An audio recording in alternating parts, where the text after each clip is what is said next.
रोज नई कहानियों के लिए चैनल को सब्सक्राइब जरूर करें। तो चलिए आज की कहानी शुरू करते हैं। सामने महेश खड़ा था, आंखों से झझर आंसू बहाता हुआ, अपमानित सा, ठगा हुआ, पिटा हुआ सा। अपने प्रेम की यह हालत देखते हुए स्वयं को लुटा हुआ महसूस कर हिचकियों के साथ रो रहा था। मैं उसे सामने देखकर अवाक थी।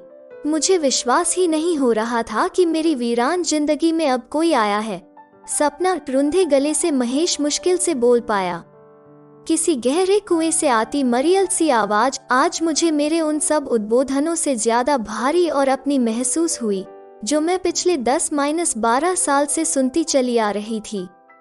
सपना स्वीट हार्ट, सपना डियर, सपना डार्लिंग की आवाजों का खोखलापन जो मैं पिछले 2-3 बरस से महसूस कर रही थी, आज और ज्यादा खोखली लगने लगी। मेरे चारों तरफ मेरा अपना बनाया, अपना रचाया हुआ संसार खड़ा था। मलिन और निस्तेज पड़े हुए मेरे शरीर के चारों ओर शानदार चीजों से सजा हुआ मेरा बंगला अभिमान के साथ आसमान से बातें कर रहा था। उसी अभिमान के रथ पर कभी मैं भी सवार होकर सपने संजोया करती थी। सपना एक बार मुझे खबर तो कर दी होती अपनी बीमारी की। मेरे निशक्त शरीर को देखते हुए महेश के गले से दबीदबी सी आवाज निकली। महेश के दिल में मेरे लिए टिमटिमा कर जलता हुआ दीपक मेरे मन के अंधेरे में एक किरण सी चमकी। अकेलापन, अवसाद और उदासी भरे मन में महेश की उपस्थिति की दस्तक से एक नई तरह की आशा का संचार हुआ। महेश ने ढूंढकर कमरे की लाइट जलाई। कमरा एक बार फिर से रोशन हो गया। चारों तरफ गर्द ही गर्द जमा हो गया था। महंगा आधुनिक सामान धूल से अटा पड़ा था। कमरे की सजावट जहां अपने अतीत की आलीशानता बयान कर रही थी, वहीं उस पर जमी धूल की परत वर्तमान की बेजान तस्वीर पेश कर रही थी। स्पर्श सुख की अनुभूति पिछले कई महीने से उसने महसूस नहीं की थी। मेरी अवसादग्रस्त जिंदगी की चिड़चिड़ाहट और चिल्लाहट से त्रस्त होकर नौकरानियां काम छोड़कर चली गई थीं। महीनों से साफ सफाई नहीं हुई थी। पैसे से श्रम खरीदा जा सकता है, अपनापन नहीं। इसका प्रत्यक्ष दर्शन मुझे हो रहा था। दीवार पर लगे विशाल आईने पर निगाह पड़ते ही मैं चौंक गई। लेटे लेटे ही अपना प्रतिबिंब देखकर मुझे रोना आ गया। एक बार को तो मैं खुद को ही नहीं पहचान पाई। मेरे पर हमेशा हंसते खिलखिलाते रहने वाला विशाल आईना गंदला होकर मायूसी प्रकट कर रहा था। रोशनी से मेरी हालत का जायजा लेकर महेश और भी ज्यादा द्रवित हो गया।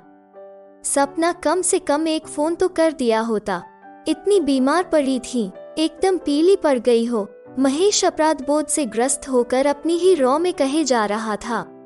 मैं महेश की हालत समझ रही थी। एक एक बीती बात मुझे याद आ रही थी।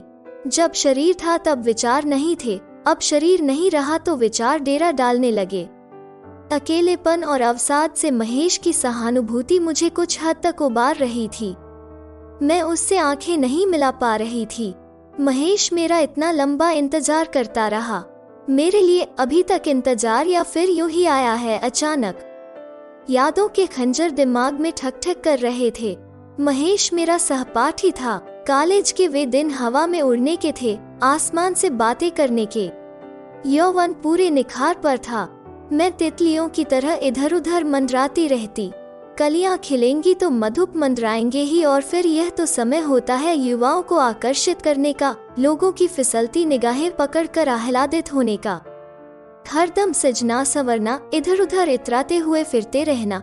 न कोई चिंता थी, न ही कोई परवाह। बस उड़ते ही जाना, लोगों की निगाहों में चढ़ते जाना, उनकी कानाफूसियां सुनकर उल्लासित होना और उनकी प्यासी निगाहें ताड़ कर उन्हें और तड़पाना। उनकी अतृप्तता भरी मनोहार सुनकर स्वयं को तृप्त महसूस करना।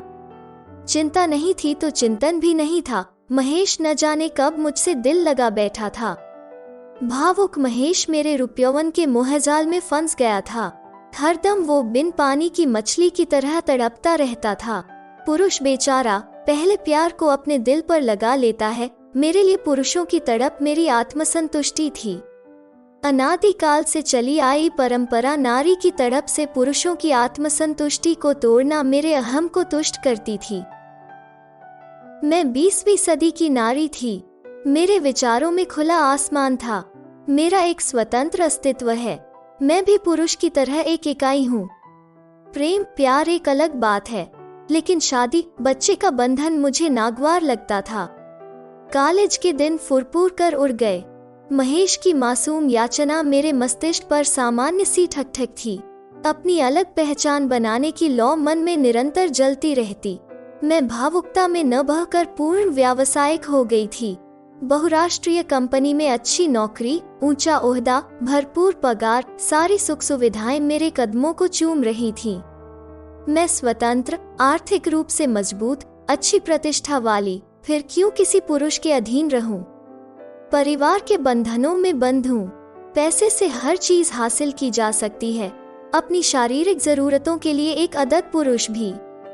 जब पद प्रतिष्ठा पाकर पुरुष बौरा सकता है तो स्त्री क्यों नहीं? मैं आर्थिक रूप से स्वतंत्र थी। मुझ में खुद के अहम की भूख कुछ ज्यादा ही आ गई थी। ऑफिस में ही कमल से मेल मिलाप बढ़ा। हर मुद्दे पर हमारी बौद्धिक बहसें होती, राजनीतिक सामाजिक विचार विमर्श होता। हर विषय पर हम लोग खुले विचार रखते, यहाँ तक कि प्रेम और सेक्स पर भी। मेरी मानसिक भूख के साथ साथ शारीरिक भूख भी जोर मारने लगी थी। समान बौद्धिक स्तर वाले कमल के साथ काफी तार्किक विचार विमर्श के बाद हम दोनों एक साथ रहने लगे, बिना किसी वैवाहिक बंधन के। लिव टुगेदर, हम दो स्वतंत्र इकाई, दो शरीर थे। एक छत के नीचे होकर भी हमारी साझी छत नहीं थी। पहले तो अड़ोस पड़ोस में हमारे साथ साथ रहने पर कानाफूसियां हुई, छिनाल, वेश्या और न जाने किन किन संबोधनों से मुझे नवाजा गया, लेकिन मैं तो उड़ान पर थी। इन सब बातों से मैं कहाँ डरने वाली थी? हवा में उड़ने वाले परिंदे जमीन पर बिछे जाल से कहाँ डरते हैं? मोहल्ले के युवक युवतियों को मेरे घर के आसपास फटकने की सख्त मनाही हो गई थी। मेरे घर के चारों तरफ अघोषित एलओसी बन गई थी, जिसे पार करना सफेद पोश शरीफों के बस की बात नहीं थी। इक्का दुक्का कभी मेरे मकान की तरफ लोलुप निगाहें लेकर बढ़ते पर मेरी हैसियत से डरकर पीछे हो जाते। जब शरीर बोलता है तो विचार चुप रहते हैं। एलओसी के घेरे में मैं कब अकेली पड़ती गई इसका मुझे भान तक नहीं हुआ। शरीर था कि खिलता ही जा रहा था। मैं शरीर के रथ पर सवार होकर अभिमान के आसमान में उड़ रही थी। कमल के साथ रहते हुए भी हमारा साझा कुछ नहीं था। मैं जब चाहती कमल के शरीर का भरपूर उपभोग करती। कमल को हमेशा उसकी सीमा रेखा दिखाती रहती। पुरुष होकर भी कमल का पुरुषत्व मेरे सामने बौना रहता। अपना फ्रेंड सर्कल मुझे खुशनुमा महसूस होता। लिव टुगेदर में पति पत्नी के बीच की लाज और लिहाज, सामाजिक दबाव और बच्चे होने का मानसिक दबाव नहीं था। बस उच्छृंखल व्यवहार, शरीर का विभिन्न तरह से भरपूर उपभोग परम आनंद प्रदान करता। देखते ही देखते कमल के साथ का मौखिक अनुबंध पूरा हो चला। साथ रहते कमल के मन में घर बसाने की चाहत घुल रही थी। कमल बहुत भावुक हो उठा था। अलगाव से उसे बेचैनी हो रही थी। वो शादी कर घर बसाने के लिए मिन्नतें करने लगा, लेकिन मैं तो मन और तन के उफान पर थी। तन अभी भी भरपूर बोल रहा था, भाव तो मन में थे ही नहीं। भाव होते तो मन कमजोर पड़ जाता।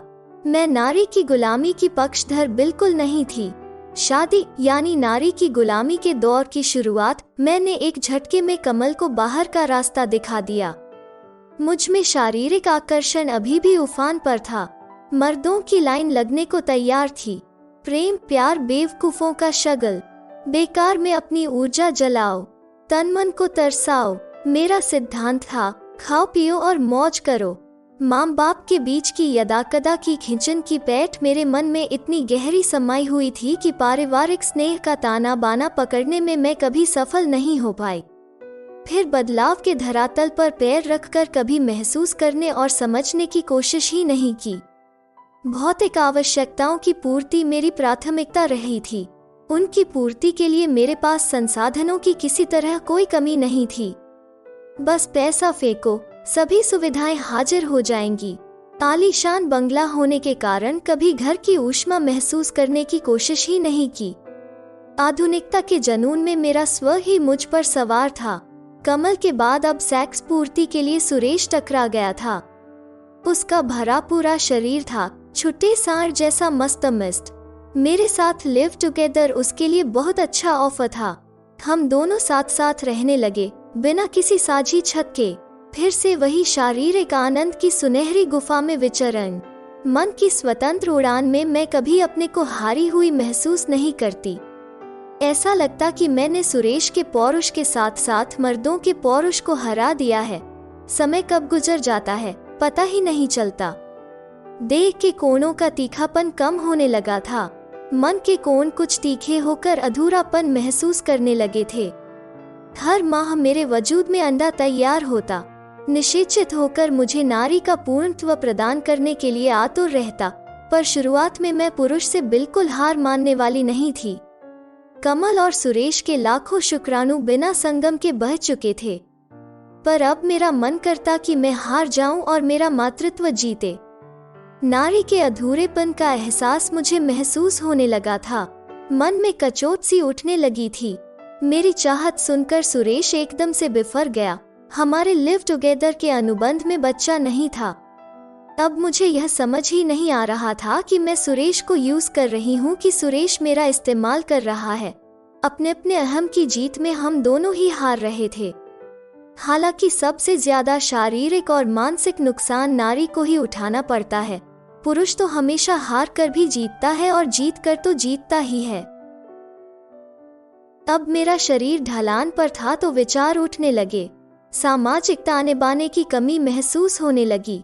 समाज में प्रतिष्ठा, पद, पैसा पाकर भी मैं सामाजिक कार्यक्रमों में अछूत जैसी स्थिति में रहती। Internet, Facebook, Twitter, Orkut, blackberry messenger से सारी दुनिया हमारी थी, लेकिन हमारा पड़ोसी हमारा नहीं था। मेरा अभिमान चकनाचूर होकर मिटने के लिए तैयार था, पर सुरेश बिल्कुल झुकने के लिए तैयार नहीं था। अब मेरी मिन्नतों के बाद भी वो अपने स्पर्म मेरी कोख में डालने के लिए तैयार नहीं था। मेरी हालत जल बिन मछली जैसी हो रही थी। मेरा मन बच्चे के कोमल स्पर्श को बेचैन होता। कोमल कोमल हाथों की छुअन को महसूस करने के लिए मेरा मन व्यग्र होता, कंपित होता। सामाजिक अकेलापन, अधूरा नारीत्व मुझे अवसादग्रस्त करने लगा था। सुरेश का ज्वार, उसका हारा हुआ चेहरा अब मुझे आह्लादित नहीं करता था। उसका सपना डियर, सपना डार्लिंग कहना मेरे मन को चिड़चिड़ा बना रहा था। लिव टुगेदर मुझे इंद्रधनुषी मायाजाल सा महसूस होने लगा था। मेरा सब कुछ लूटकर भी मेरा अपना कुछ नहीं था। अनुबंध का समय पूरा हो गया। सुरेश एक झटके के साथ मुझे छोड़ गया। मेरी लाख मिन्नतों के बाद भी वो एक पल भी रुकने को तैयार नहीं हुआ। मेरे जज्बातों से उसको कोई लगाव नहीं था। जैसे एक झटके में मैंने कमल को छोड़ दिया था, वैसे ही सुरेश ने मुझे छोड़ दिया। आलीशान घर, महंगा विदेशी सामान मेरे चारों तरफ अभिमान के साथ सजा हुआ था, लेकिन मेरा अभिमान छट रहा था। अकेलापन भयावह हो रहा था। परिवार के आपसी ताने बाने की कमी महसूस होने लगी थी। समाज की नजरों में, अपने बौद्धिक विचारों में तो मैं नारी की जीत का आदर्श मॉडल बन ही चुकी थी, पर वास्तविकता में मैं अपने अंदर जो रीतापन महसूस कर रही थी वो मुझे सालता। निराशा और अकेलापन मुझे दिवास्वप्नों में खोने लगा था। परिणामत चिड़चिड़ापन और गुस्सा मुझ पर हरदम हावी रहने लगा था। ऑफिस में, घर में मैं हरदम झुंझलाती, चिड़चिड़ाती रहती। कभी मुझे लगता मेरा भी प्यारा सा परिवार है, पति है, छोटा सा बच्चा है जो अपने नाजुक मसूड़ों से मेरे स्तन चूस रहा है, गीले गीले होंठों से मुझे चूम रहा है। उसकी सूसू की गर्माहट मुझे राहत दे रही है। कभी लगता मेरा अभिमान अट्टहास कर रहा है, मुझे चिढ़ा रहा है। मैं एकदम से अकेली पड़ गई हूँ। चारों तरफ डरावनी डरावनी सूरतें घिर आई हैं। घबराहट में मेरी एकदम से चीख निकल जाती। तंद्रा टूटती तो अकेला घर साया साया करता मिलता। नौकर नौकरानियां अपनी ड्यूटी निभाती, मुझे खाना खाने के लिए जोर डालती तो मैं उन पर ही चिल्ला पड़ती। कुछ दिन मुझे झेलने के बाद वे भी मुझे छोड़कर चली गईं। अकेलापन और घिर आया। घर के चारों तरफ खींची लक्ष्मण रेखा पार करने का साहस किसी में नहीं था। लिव टुगेदर के फंडे ने समाज से टुगेदरनेस होने ही नहीं दिया। मैं अवसादग्रस्त होती जा रही थी। मन में घोर निराशा थी तो तन भी बीमार रहने लगा। न किसी काम में मन लगता, न कुछ करने खाने पीने की इच्छा होती। हरदम अकेलापन सालता, काटने को दौड़ता रहता। अकेलेपन का एहसास भी मुझे भयभीत करता रहता। अब मैं क्या करूं? मेरे विचार कुंद पड़ते जा रहे थे। नाते रिश्तेदारों की परवाह मैंने कभी की ही नहीं थी, तो अब कौन साथ देता। अवसादग्रस्त होकर मैंने नौकरी भी छोड़ दी थी। अकेली घर में पड़ी रहती, न खाने की सुध, न कोई बनाने वाला, न कोई मनाने वाला। मम्मी पापा के बीच की मनुहार मुझे अब बार बार याद आती। भाइयों और बहनों के बीच की तकरार, लड़ाई झगड़ा याद आता। अजीब हालत हो गई थी। शरीर सूख कर कांटा होता जा रहा था। न दिन का पता रहता, न रात का। दिवाली पर हरदम रोशन रहने वाला मेरा बंगला और मेरा मन अंधेरे में घिरा रहता। परिवार की अवधारणा को ताड़ कर लिव टुगेदर का माया जाल, असीम सुख अब समझ आ रहा था। सपना, डॉक्टर को बुला लाता हूँ, महेश कह रहा था। मैं बेसुध सी पड़ी उससे आंखें नहीं मिला पा रही थी। तो दोस्तों, आपको ये कहानी कैसी लगी? प्लीज लाइक करें और रोज नई कहानियों के लिए चैनल को सब्सक्राइब जरूर करें। धन्यवाद।